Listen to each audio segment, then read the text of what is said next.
Le salut que vous avez entendu tout à l'heure, c'était pour vous souhaiter la bienvenue. On parlait de la culture Sawa. Le palais est né de la volonté de nos autorités traditionnelles et de notre communauté Sawa d'avoir un espace dans lequel il faut promouvoir la culture Sawa, mais aussi un siège institutionnel du Ngondo. Vous savez qu'à l'époque, le Ngondo a toujours, en tout cas, tenu ses assises chez un particulier, un fils Sawa, qui avait gracieusement mis sa maison à contribution pour cela. Mais désormais, avec le palais, on sait qu'on a notre maison, on sait qu'on a notre siège. Le Ngondo, donc, il y a des adultes là, dont je vais plus parler aux enfants que vous êtes, qui doivent savoir que le Ngondo est en un seul mot. Ce que vous devez appeler, ce que l'UNESCO aussi appelle désormais le culte des oracles de l'eau. J'explique les mots. C'est-à-dire qu'une communauté qui croit au fait qu'elle peut recevoir les messages de ses ancêtres à travers le fleuve, va dans ce fleuve à un moment de l'année, plonge le vase sacré dans l'eau et attend que les oracles prédisent la venue de l'année qui va arriver, n'est-ce pas?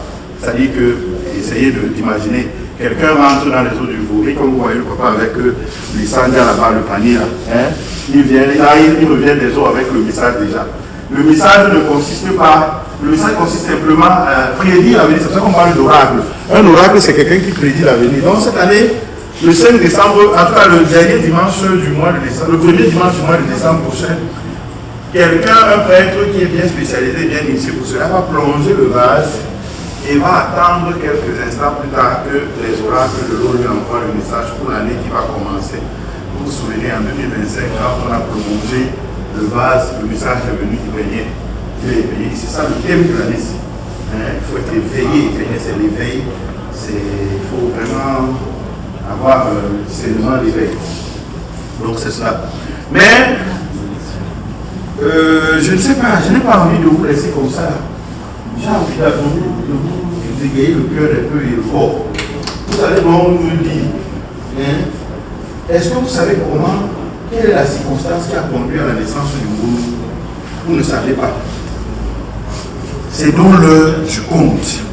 Il y avait sur les côtes du Cameroun, écoutez bien, un monsieur extrêmement fort, tellement fort et brutal qui s'appelait Maloubé.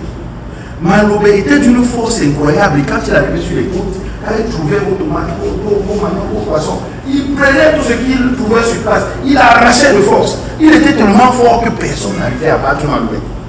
Et là, les chefs voilà, on commence à se dire, ouais, comment on va faire pour que nos populations soient mises hors du danger que représente désormais Maloubé?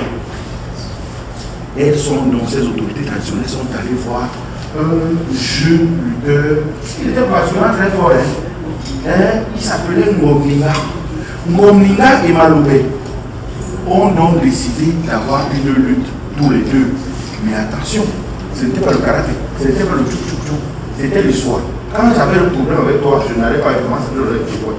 Je disais seulement que n'amenez au soir. Tu touchais ton épaule, n'amenez au soir. Pour dire que je te défie à la lutte traditionnelle qu'on appelle l'histoire. Vous voyez, nous sommes en orange, le lutter l'histoire. Voilà.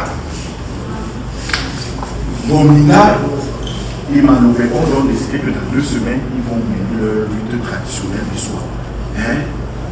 Sauf que il fallait aller préparer Ngomninga mystiquement dans une salle parce qu'il était aussi fort que Maloubé. Maloubé était trop fort. On a donc mis Ngomninga dans une petite case sacrée.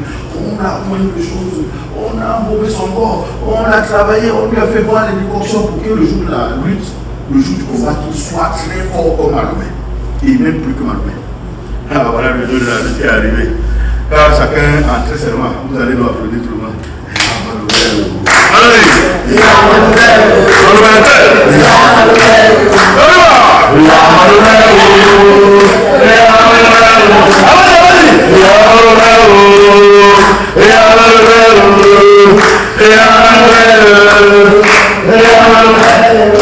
Tout le monde était convaincu que Maloubé écrasé comme il a maintenant.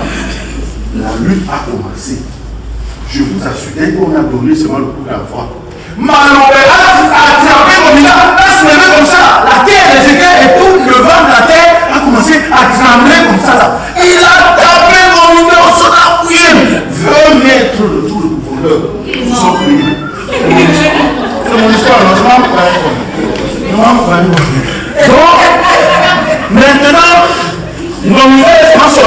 comme ça, il a dit qu'il a il a frappé comme ça. Il a mis sur l'épaule. Il a couru avec lui pendant 16 jours. 16 jours. Il a allé le déposer sur un endroit comme ça. Là, prié. Et là, on regarde seulement, c'est quoi sa tête comme ça. Il a dit aussi, il a force à sauter. Ils ont bagagé le livre d'écrit, Japoma. Vous m'y avez partout, ils ont bagagé. Quand il appelle l'autre, au sort game, l'autre c'est là, il appelle l'autre game, mais personne, à la fin, après près de 2 mois de combat, sans arrêt. C'est mon histoire, je raconte ça comme après près de 2 mois de combat, à un moment, Ngomlinga a attrapé les pieds de Maloubé. On va faire ensemble comment il a arrêté. Il a mis Maloubé à l'épaule ici et là-dessus. Il a tapé au sol, on va dire ensemble,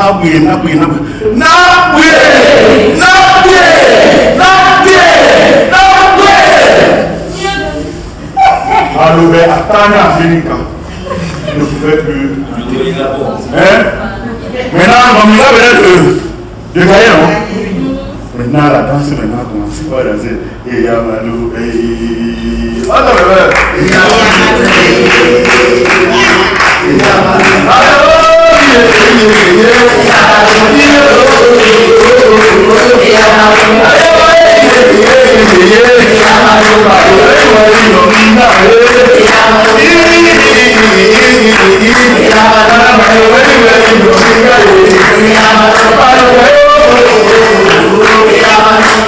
pour célébrer la victoire de Ngomlinga sur Maloubé, n'est-ce pas?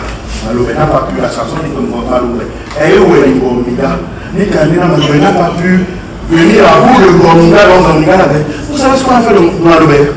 On l'a transporté, on l'a mis dans un bateau négrier là. On l'a vendu comme esclave vers les États-Unis. Tu vois? On l'a vendu. C'est mon histoire. On l'a vendu comme esclave. Mais cette histoire est vraie de Maloubé. Ça va être mon histoire de Maloubé. On a vraiment été vendu comme esclave loin là-bas. Vous voyez? Mais seulement ce que vous devez comprendre derrière ça, c'est qu'à partir de ce moment-là, les chefs Sawa ont donc senti la nécessité de se mettre ensemble pour trouver des solutions.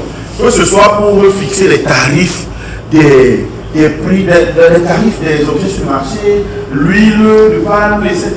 Il fallait désormais qu'il y ait ce cadre-là. Le monde venait donc de naître à travers cette construction-là, des chefs. Ce n'était pas encore une fête très populaire, c'était encore une belle société secrète qui était réservée uniquement peut-être aux chefs et à d'autres personnes plus initiées.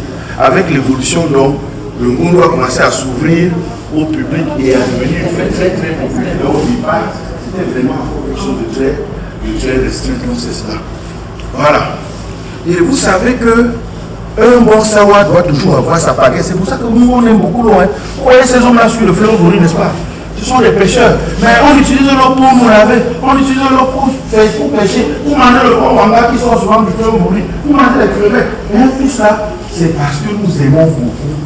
Et nous naviguons aussi beaucoup. Vous connaissez le proverbe qui dit que Moubiel Spy Asimatika Nziro.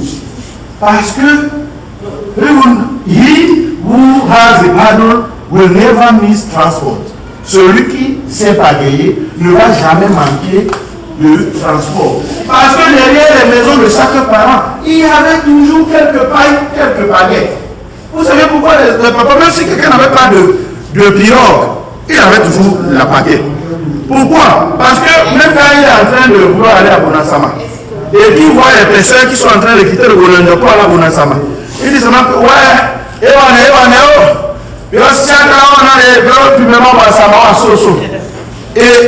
lui demander que il va demander seulement quoi? On va payer, oh oui, on va payer, il n'a pas de. Et maintenant alors, vous avez parlé.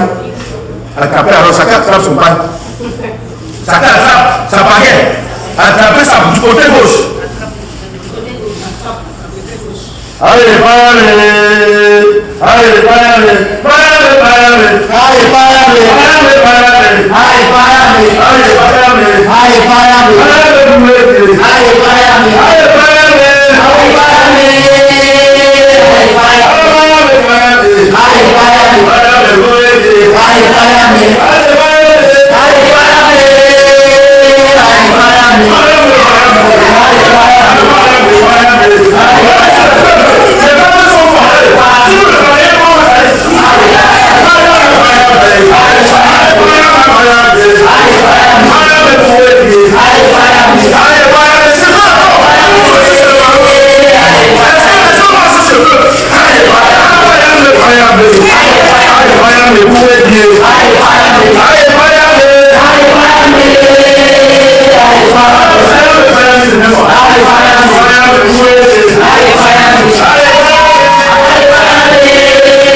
Amen.